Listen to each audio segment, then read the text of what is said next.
Alright, so ever since the multi-purpose stadiums have gone by the wayside and pretty much gone extinct, MLB stadiums have been able to change rapidly and incorporate a lot of the outside scenery in the backdrop and background of their stadiums, along with adding outfield decorations and scenery to make the views better within the stadium. In this video, we'll rank the views and backdrops of all 30 stadiums. And what I'm ranking this based on is the overall view, how well it incorporates the region or the city, and the overall unique features of it.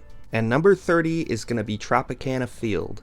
Not much to see here, just basically a wall with the edge of the circus tent to see. Really just ugly and nothing memorable at all. Not a big surprise since this is definitely one of the worst stadiums in the league overall. Next, another one of the worst MLB stadiums overall, the Oakland Coliseum. You know, the view here was good before Mount Davis was built, but today, definitely not. Just a wall of seats and sections, and you have that staircase to look at that's just pointed towards the field. That doesn't help either. The only reason I'd rank it higher than Tropicana is that it's outdoor, so that does factor into the view a little bit. Number 28 is Chase Field, really just a wall of sections, the scoreboard, and of the stadium itself. Not much of a view at all. Next we have Globe Life Field. Not really much here, you know, there's some windows, some natural light, but it's still pretty dark. And there really isn't that much of a backdrop. You know, there's some brick arches, which are nice. But other than that, not much here. Next we have Citi Field at 26, home of the Mets. The Big Apple, which was brought from Shea Stadium, is a nice touch, but there really isn't much view of anything in this stadium, and there's really even less because they have the giant scoreboard now that has been added, which is much larger than what's shown. 25 is Guaranteed Rate Field. It feels like they tried as hard as they could to not have any views of the outside of the stadium here. The scoreboard is probably the best feature here. They have improved this stadium over the years, but definitely one of the worst outdoor stadium views you could find. 24 is Rogers Center. Not too much here, but walls of seats, but the hotel is a nice touch, and the roof itself is just quite a sight to see. 23 is Miller Park. Obviously, domes are not going to rank as high in this category of ranking, but when it's open, you know, you get a nice view of the sky, and there are windows, which helps a little bit. The slide is a nice touch, but pretty average, but one of the better ones for a dome. 22 is Yankee Stadium. Not a whole lot to talk about here, just a view of some apartment buildings out there, but really not that impressive, especially given the cost of this stadium. 21 is Lone Depot Park. The addition of a sliding panel to open up the backdrop to views of Miami really adds a lot here. An indoor stadium with a decent view, but a very bad team.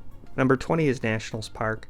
Not too much very unique here, but nice views of the outside background. The parking garage taking a good portion of the view in left field at this stadium does take away from some of the view here though. 19 is going to be Coors Field. You have some unique sections here at the stadium, and the scoreboard is quite nice. However, the view of the outside is just very minimal, not much to see there. Number 18 is Angels Stadium. Most of what you'll see is just a parking lot with a few mountains way out in the distance. Not the worst, but definitely not close to the best. Number 17 is Minute Maid Park. For a dome, the views of the outside when it is open are very good. You can see a fair amount of Houston's skyline. The train is definitely a very good touch to it, which makes for the best view of a fully domed stadium on this list. For 16, we have Kauffman Stadium in Kansas City. The light posts, scoreboard, and fountain really make for a more unique look to this one, and also the view kind of gives a good Heartland of America vibe. Definitely one of the least obstructed views of a backdrop in baseball. 15 is Truist Park. Definitely quite a bit of a view you can get of the outside of this. The nice Atlanta A is a good feature there, and the views definitely beat many stadiums on this list. 14 is Dodger Stadium of Los Angeles. Not too much to the view here, but the palm trees and the hills just kind of make for a good natural view. Not any buildings to speak of here really.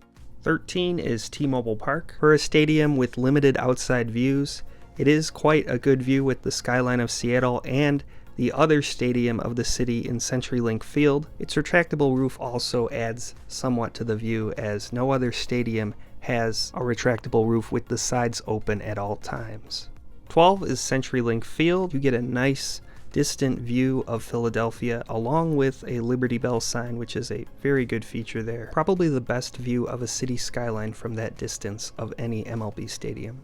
Next we have Great American Ballpark. They probably could have done a little more opening up views of the Ohio River here, but you can still see the river, just not to the extent that you could if this was built differently, as was done at PNC Park. Having the riverboat feature though does add a bit of uniquity, and that puts it at 11.